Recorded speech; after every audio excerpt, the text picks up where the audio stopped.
બનાસકાંઠા જિલ્લાના થરાદ તાલુકાના દુધવા ગામના વતની અને શિક્ષક તરીકે ફરજ બજાવતા દિનેશભાઈ શિવરામભાઈ પુરોહિત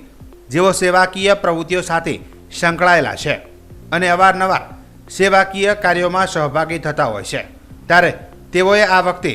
પોતાના જીવનના 52 વર્ષ પૂરા થતા પોતાના જન્મદિવસ નિમિત્તે દુધવા ગામની વડેચી ગૌશાળામાં 300 જેટલી ગાયોને લીલું ઘાસ ખવડાવીને પોતાના જન્મદિવસની અનોખી ઉજવણી કરી હતી। જો કે તેઓ છેલ્લા 10 વર્ષથી પોતાના જન્મદિવસ નિમિત્તે સેવાકીય પ્રવૃત્તિ કરી જન્મદિવસ ઉજવે છે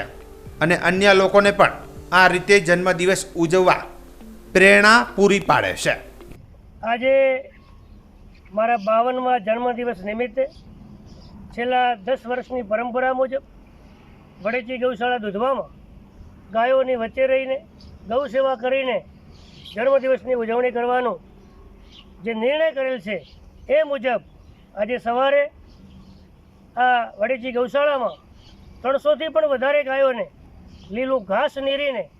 ગૌશાળાના સંચાલક શ્રી અને ગામના સરપંચ શ્રી ભૂરાભાઈ પુરોહિત અને ગામના ગૌસેવકો અમારા મનાભાઈ ભાઈ, અમારા શિવાભાઈ, રામેશ્વરભાઈ, ભોળારામભાઈ, વિક્રમભાઈ, ગામના ગાયોના ગોવાળ મુક્તિભાઈ અને અન્ય ગૌસેવકોની સાથે બધાએ સાથે મળીને ગાયોને લીલું ઘાસ નીરી અને જન્મદિવસની ઉજવણી કરેલ છે। દર વર્ષે અલગ અલગ પ્રકારે ચકલી ઘર બનાવીને પાણીના કુંડા પક્ષીઓ માટે આપીને એ રીતે દર વર્ષે આ જન્મદિવસ ઉજવવાનું નક્કી કરેલ। પરમ પૂજ્ય શંભુગીર દાદાની કૃપાથી, મા વડેચીની કૃપાથી આજે પણ આ 52મા જન્મદિવસ નિમિત્તે આ રીતે જન્મદિવસ ઉજવી અને ખૂબ આનંદ મેળવેલ છે। ગૌ સેવા થકી, ગાયોના પુણ્ય થકી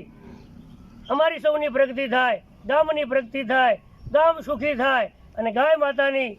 ગૌ માતાની સેવા થકી, એના આશીર્વાદ થકી બહુ